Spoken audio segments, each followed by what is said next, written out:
Hello students. आज के इस वीडियो में हम लोग देखने जा रहे हैं maths reduced syllabus and related portion 2022-23। मतलब क्लास 10 का जो सिलेबस है जो सीबीएसई द्वारा रिलीज किया गया है 2022-23 के लिए, वो सिलेबस के बारे में हम लोग देखेंगे। कौन कौन से चैप्टर्स इस बार आ रहे हैं और कौन कौन से चैप्टर्स के टॉपिक्स आ रहे हैं, कौन कौन चैप्टर के कुछ टॉपिक्स हटा दिए गए हैं और एक्सरसाइजेस हटाए हैं, उस चीज़ को हम लोग देखेंगे। बेसिकली एनसीईआरटी बुक को हम लोग देखेंगे कि एनसीईआरटी बुक से कौन कौन से ऐसे एक्सरसाइजेज हैं जिसको हम लोग अगर नहीं पढ़ें तो हमारा काम हो सकता है। मतलब वो सब सारी टॉपिक्स जो आ रहे हैं उसके बारे में हम लोग यहाँ पे डिस्कस करेंगे। और यहाँ पे इससे पहले देख लेते हैं कौन कौन से सेक्शन से कितने मार्क्स का क्वेश्चन हमारे एग्जाम में, फाइनल एग्जाम में पूछा जाएगा। तो नंबर सिस्टम, इसमें से आपका 6 नंबर रहेगा। अलजेब्रा 20 मार्क्स रहेगा। नंबर सिस्टम एक ही चैप्टर आता है, रियल नंबर, ठीक है ना। अलजेब्रा में आपका 2-3 चैप्टर आता है, पॉलिनोमियल आता है, क्वाड्रेटिक इक्वेशन आता है, अरिथमेटिक प्रोग्रेशन आता है, और ये आपका चैप्टर 3 जो है अपना लीनियर इक्वेशन इन 2 वेरिएबल, वो भी आता है। तो अलजेब्रा से आपका कितना आएगा, 20 मार्क्स का आएगा। कोऑर्डिनेट ज्योमेट्री से आपका 6 नंबर का आएगा, एक ही चैप्टर आता है इसमें, चैप्टर 7। ज्योमेट्री से 15 मार्क्स का आएगा। ज्योमेट्री में आते हैं आपके ट्राइंगल्स आता है, सर्कल्स आता है, तो ये सब सारी चीज़ें ज्योमेट्री में आएगी। इसके बाद ट्रिगोनोमेट्री से आपका 12 नंबर का क्वेश्चन आता है। ट्रिगोनोमेट्री में आता है आपका चैप्टर 8 और चैप्टर 9।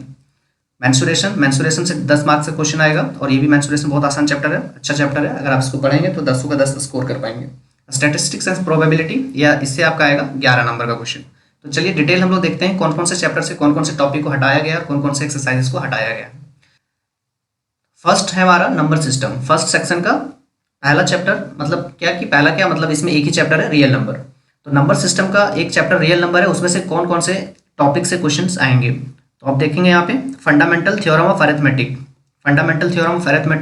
जिसमें से स्टेटमेंट रहेगा इसका और कुछ इससे रिलेटेड प्रॉब्लम रहेंगे। और एक आपका है प्रूफ ऑफ इरेशनैलिटी √2, √3, √5, मतलब √2, √3, √5 में इसको रिस्ट्रिक्ट कर दिया गया है। ये अगर 3 आप कर लेते हैं तो ये एनफ है। तो बेसिकली इसमें अगर देखा जाए तो चैप्टर 1 में हमारा यूक्लिड डिवीजन लेमा और अरिथमेटिक है, तो ये कंप्लीट इसको हटा दिया गया है। तो एक्सरसाइज 1.1 आपका नहीं आएगा, ठीक है। ये वाला क्वेश्चन जो आपका फर्स्ट में क्वेश्चन जो दिख रहा है 135, 225 का एचसीएफ फाइंड करना, ये क्वेश्चन पूछ सकता है, लेकिन आप जरूरी नहीं है इसको यूक्लिड डिवीजन एल्गोरिथम से बनाएं या यूक्लिड डिवीजन लेमा का यूज करके बनाएं। आप इसको नॉर्मल एचसीएफ के तौर पे भी बना सकते हैं, और अगर आप इस मेथड से भी बना देते हैं तो कोई दिक्कत नहीं है। तो ये क्वेश्चन को पूछा जा सकता है, बट ये यूक्लिड डिवीजन एल्गोरिथम से नहीं पूछा जाएगा। तो अगर देखा जाए तो क्वेश्चन को हम लोग बना सकते हैं, अपने मन से इसको बना सकते हैं, लेकिन ये एक्सरसाइज, ये जो टॉपिक कवर किया गया डिवीजन एल्गोरिथम, ये कंप्लीट नहीं आएगा। तो देखा जाए तो ये 1.1 नहीं आएगा। नेक्स्ट है हमारा 1.4, चैप्टर 1 का 1.4, ये भी हमारा नहीं आएगा। क्यों? क्योंकि इसमें से डेसिमल एक्सपेंशन सारा हटा दिया गया, टर्मिनेटिंग, नॉन टर्मिनेटिंग, ये इस बार के सिलेबस में नहीं दिया गया है, तो ये भी आपका हट गया है। तो 1.4 भी अगर आप नहीं बनाते तो कोई दिक्कत नहीं है। नेक्स्ट है हमारा, देखते हैं chapter 2, section 2, chapter 2। Section 2 algebra है, जिसका पहला हमारा चैप्टर है पॉलिनोमियल। तो पॉलिनोमियल्स में क्या है, अगर हम देखते हैं पॉलिनोमियल्स में तो कौन कौन से टॉपिक पूछे जा रहे हैं। तो zeros of a polynomial, relationship between zeros and coefficient of quadratic polynomial, मतलब अल्फा और बीटा फाइंड करने के तरीके और अल्फा और बीटा के बीच का रिलेशन, ये काफ़ी है। अगर ये 2 चीज़ अगर हम लोग पढ़ लेते हैं तो ये हमारा काफ़ी है। तो इसमें अगर देखा जाए तो 2.1 और 2.2 ये दोनों में ये सारी चीज़ें आ जाती है। एक्सरसाइज 2.1 और 2.2 में ये दोनों चीज़ें आ जाती हैं। तो 2.3 को क्या है, यहाँ पे क्यूबिक पॉलिनोमियल, इसमें डिवीजन का प्रोसेस है, इसमें भी डिवीजन एल्गोरिदम का यूज है, इसलिए इसको अगर हम नहीं करेंगे तो कोई फर्क नहीं पड़ रहा। तो एक्सरसाइज 2.3 इसमें खत्म हो गया। 2.4 तो ऑप्शनल है, ये भी आपका खत्म हो जाएगा। तो 2.1 और 2.2 पे ज़्यादा फोकस करना है आपको। नेक्स्ट देखते हैं, नेक्स्ट है हमारा pair of linear equations in 2 variable. तो pair of linear equations in 2 variable में क्या होगा, इसमें देख रहे हैं क्या है, pair of linear equations in 2 variable and graphical method of their solution, consistency और इनकंसिस्टेंसी, ठीक है। फिर algebraic condition for number of solutions, solution of a pair of linear equations in 2 variables algebraically by substitution, elimination और simple situational problem. ये क्या है, simple situational problem, कोई भी वर्ड प्रॉब्लम देगा, सिंपल प्रॉब्लम रहेंगे। और ये सब सारे मेथड यहाँ पे स्पेसिफाई किया हुआ जो पूछा जाएगा, सब्स्टिट्यूशन है, एलिमिनेशन है ना, और एक ग्राफिकल है। तो ये सब सारे मेथड से क्वेश्चन पूछे जाएंगे। बाकी इससे हट के जो मेथड है, जैसे कि देखिए 3.5 में आपका दिया हुआ है by using cross multiplication method, तो क्रॉस मल्टीप्लिकेशन आपका नहीं आएगा, तो 3.5 को आप हटा सकते हैं। इसके क्वेश्चंस को आप सॉल्व कर सकते हैं, क्वेश्चन को अलग अलग मेथड से, जो यहाँ पे मेथड स्पेसिफाई किया गया, सब्स्टिट्यूशन, एलिमिनेशन और ग्राफिकल, इससे आप सॉल्व कर सकते हैं। लेकिन अगर आप क्रॉस मल्टीप्लिकेशन की बात करें तो इससे आप नहीं भी करेंगे तो कोई दिक्कत नहीं है, क्वेश्चंस को आप सॉल्व कर सकते हैं बाय यूजिंग अदर मेथड, ठीक है। तो ये चीज़ हो गई। तो आप देख सकते हैं 3.5 को क्या कर सकते हैं, स्किप कर सकते हैं। और नेक्स्ट है हमारा क्वाड्रेटिक इक्वेशन। तो क्वाड्रेटिक इक्वेशन में आएगा अपना standard form of quadratic equation, जो हमारा फॉर्म होता है x² + bx + c = 0, जहाँ ये 0 के बराबर नहीं होगा। फिर सॉल्यूशन ऑफ क्वाड्रेटिक इक्वेशन, ठीक है, ओनली रियल रूट्स। अब ये एक्चुअली 10 क्लास में रियल रूट्स ही हैं, कोई भी इमेजिनरी रूट्स नहीं है। तो आपका रूट्स निकालने का तरीका आपको पता होना चाहिए। क्वाड्रेटिक फार्मूला का यूज़ कर सकते हैं, स्प्लिटिंग द मिडिल टर्म से भी आप कर सकते हैं। स्प्लिटिंग द मिडिल टर्म और क्वाड्रेटिक फार्मूला ये दोनों बहुत आसान है। और इसका क्या होता है, relationship between discriminant and nature of roots, कि डी बड़ा होता है तो क्या होता है, डी अगर इक्वल होता है जीरो के तब क्या होता है, ये सब सारे जो रूल्स थे, ये बेसिक रूल है, इसको आपको पता होना चाहिए।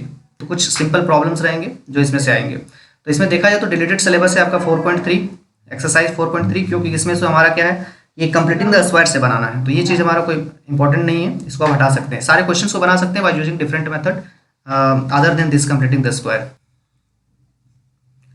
नेक्स्ट है हमारा अरिथमेटिक प्रोग्रेशंस। इसमें अगर देखा जाए तो इसमें nth टर्म और सम ऑफ द nth टर्म, और इसमें अगर सम ऑफ n टर्म और n टर्म की बात हो रही है तो a d वगैरह वगैरह तो सारा फाइंड करना ही पड़ेगा। तो मतलब और क्या है, सॉल्विंग डेली लाइफ प्रॉब्लम्स, तो ये भी आपका दिया हुआ है। मतलब ओवरऑल देखा जाए तो अरिथमेटिक प्रोग्रेशन एपी में कोई भी ऐसा एक्सरसाइज नहीं है जिसको स्किप किया गया, इसमें सारे एक्सरसाइजेस आएंगे, तो ये आपका फुल आएगा। नेक्स्ट है ज्योमेट्री। ज्योमेट्री में हमारा ट्राइंगल्स में अगर देखते हैं तो क्या है, प्रूफ, जो एक थ्योरम प्रूफ आ रहा है, क्या है वो, ये है आपका थेल्स थ्योरम। तो थेल्स थ्योरम का प्रूफ आएगा, थेल्स थ्योरम मतलब थ्योरम 6.1, थ्योरम 6.1 का जो थ्योरम है सिर्फ इसी का प्रूफ आएगा, बाकी सबका स्टेटमेंट अगर आपका याद रहेगा तो कोई दिक्कत नहीं, आपका क्वेश्चन बन जाएगा। ठीक है, तो ये सब चीज़ आ गया। देखते हैं कौन सा स्किप किया गया है, क्या हटाया गया इससे। तो ट्राइंगल से अगर देखा जाए तो हमारा ये एरिया वाला जो भी एक्सरसाइज है, मतलब 6.4, इसे हटा दिया गया है, ये 6.4 आपका नहीं आएगा। और अगर देखा जाए यहाँ पे तो ये पाइथागोरस थ्योरम से जितने क्वेश्चन है उसको भी हटा दिया गया है, मतलब एक्सरसाइज 6.5 भी हटा दिया गया है। मतलब आपको ट्राइंगल चैप्टर में जो पढ़ाई करना है वो एक्सरसाइज 6.1 से 6.3 तक ही पढ़ाई करना है। इससे रिलेटेड क्वेश्चन, वैसे क्वेश्चन को आप सॉल्व कर सकते हैं जो इस मेथड के अलावा दूसरे मेथड से बन जाए, तो वैसे मेथड से हम लोग सॉल्व कर सकते हैं, तो ये चीज़ें स्किप कर सकते हैं आप। नेक्स्ट है कोऑर्डिनेट ज्योमेट्री। तो कोऑर्डिनेट ज्योमेट्री में एक चैप्टर आता है आपका कोऑर्डिनेट ज्योमेट्री, जो चैप्टर 7 में है। तो यहाँ पे देखा जाए तो क्या है, कॉन्सेप्ट ऑफ कोऑर्डिनेट ज्योमेट्री और ग्राफ ऑफ लीनियर इक्वेशंस और डिस्टेंस फार्मूला और सेक्शन फार्मूला, अगर ये चीज़ें आप पढ़ लेते हैं तो आपका ये काम हो जाएगा। मतलब 7.1 और 7.2 में ये सब सारी चीज़ें आ जाएंगी। तो 7.3 में क्या है, आपका ट्राइंगल का एरिया फाइंड करना होता है बाय यूजिंग कोऑर्डिनेट ज्योमेट्री का फॉर्मूला जो होता है एरिया फार्मूला, उससे।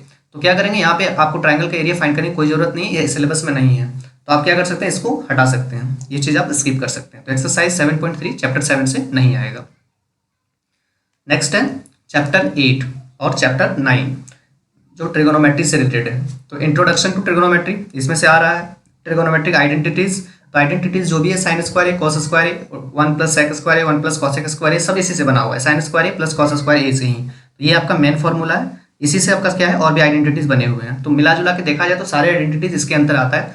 तो आपको क्या होगा, ये चीज़ आपको पढ़ना पड़ेगा, मतलब ट्रिगोनोमेट्री में कुछ भी स्किप नहीं किया गया। और हाइट एंड डिस्टेंस से भी सारे प्रॉब्लम आ रहे हैं, 30, 45 और 60, है ना। सिंपल प्रॉब्लम्स और height and distance problems should not involve more than 2 right angles, angle of elevation depression should be only 30, 45, 60।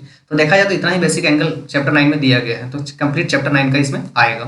तो ट्रिगोनोमेट्री से कुछ भी स्किप नहीं किया गया, आप सारा चीज़ पढ़ाई करेंगे। नेक्स्ट है सर्कल्स। तो सर्कल्स में अगर देखा जाए तो क्या है, टेंजेंट टू अ सर्कल, है ना, एट पॉइंट ऑफ कॉन्टैक्ट। फिर आपका प्रूफ, 2 थ्योरम का प्रूफ है, ये tangent at any point of a circle is perpendicular to the radius through the point of contact. फिर the length of tangent drawn from an external point to a circle are equal. तो ये दो theorem आ रहा है, ठीक है। तो ये चीज़ आपका आ रहा है, मतलब सर्कल से देखा जाए तो यहाँ पे इससे भी कुछ हटाया नहीं गया है, तो सर्कल को भी आप पूरा करेंगे। नेक्स्ट है आपका चैप्टर 11। तो चैप्टर 11 जो है अपना 2022 और 2023 का जो हमारा सिलेबस है, इसमें ये पूरा हटा दिया गया है। तो चैप्टर 11 को आप स्किप कर देंगे, चैप्टर 11 से आपका कुछ भी नहीं आएगा। तो हमने देख लिया यहाँ तक। नेक्स्ट देखते हैं, नेक्स्ट सेक्शन है यूनिट 6 मेंसुरेशन। तो मेंसुरेशन में क्या है, आपका area related to circle. Area related to circle में क्या है, area of sector and segment of a circle. तो area of sector and segment को आपको देखना है। Problem based on areas and perimeter circumference of the above, है ना, प्लेन फिगर। फिर आपका है segment circle problem should be restricted, मतलब ये एंगल में रिस्ट्रिक्ट किया जाएगा 60, 90 और 120। मतलब मिला जुला के अगर देखा जाए तो सर्कल, सेक्टर, सेगमेंट सबके बारे में दिया है, और इससे ज़्यादा चैप्टर 12 में कुछ है भी नहीं एनसीईआरटी बुक में। मतलब चैप्टर 12 का आपका जो भी एक्सरसाइज है सारा आएगा, इसमें कुछ भी स्किप आप नहीं करेंगे। चैप्टर 12 आपका कंप्लीट आएगा। नेक्स्ट है आपका सरफेस एरियाज एंड वॉल्यूम। तो सरफेस एरियाज और वॉल्यूम में क्या है, आपका आएगा सरफेस एरिया और वॉल्यूम, है ना, combination of any two following cubes, cuboid, sphere, hemisphere, right circular, cylinder and cones. मतलब ये सबका सारा चीज़ आएगा। तो ये सब कुछ आएगा, लेकिन इसमें एक चीज़ नहीं आएगा, वो है आपका फ्रस्टम। ये आपका फ्रस्टम कहलाता है। तो फ्रस्टम नहीं आएगा, मतलब ये फ्रस्टम का प्रॉब्लम दिया है 13.4 में, तो 13.4 को आप क्या करेंगे, नहीं करेंगे तो चलेगा, तो 13.4 आपका नहीं आएगा, बाकी सारे एक्सरसाइजेज आएंगे। नेक्स्ट देखते हैं स्टैटिस्टिक्स एंड प्रोबेबिलिटी। तो स्टैटिस्टिक्स एंड प्रोबेबिलिटी में है mean, median and mode of group data. तो क्या है कि स्टैटिस्टिक्स में अगर हम देखें तो ये क्या है, मीन मीडियन मोड तक इसको सीमित कर दिया गया है, तो हमारा क्या है 14.4 आप इसमें से हटा सकते हैं, 14.3 तक आपका आएगा, 14.4 नहीं आएगा। और प्रोबेबिलिटी में आपका क्या है, प्रोबेबिलिटी में कुछ भी नहीं, एक एक्सरसाइज है, एक दो एक्सरसाइज होंगे, मतलब कोई खास नहीं है इसमें, जो भी एनसीईआरटी बुक में दिया गया है, तो ये प्रोबेबिलिटी कंप्लीट आएगा, प्रोबेबिलिटी से कुछ भी स्किप नहीं करेंगे। तो चैप्टर 14 से आपका ये हटेगा 14.4। तो ये सब सारी चीज़ें थी, हमने देखा कौन कौन से एक्सरसाइजेस हट रहे हैं, तो इसको आप अच्छे से एक बार नोट आउट कर सकते हैं, नोट कर लीजिए, इसके बाद फिर आप इसके थ्रू आप तैयारी कीजिए, आपका तैयारी बहुत अच्छा होगा। चैनल को सब्सक्राइब करें और बने रहें। यहाँ पे हम लोग क्या करने जा रहा हूँ कि इसमें मैं हर एक चैप्टर का रिवाइज करवाऊंगा आप लोगों को, इसमें क्वेश्चन सॉल्व करने जा रहा हूँ मैं, बहुत पिछले साल क्वेश्चन पूछे गए और जो इंपॉर्टेंट क्वेश्चन है उसका हम क्लास लेकर के यहाँ आ रहे हैं, तो आप हमारे चैनल को सब्सक्राइब करें और बने रहें। Thank you.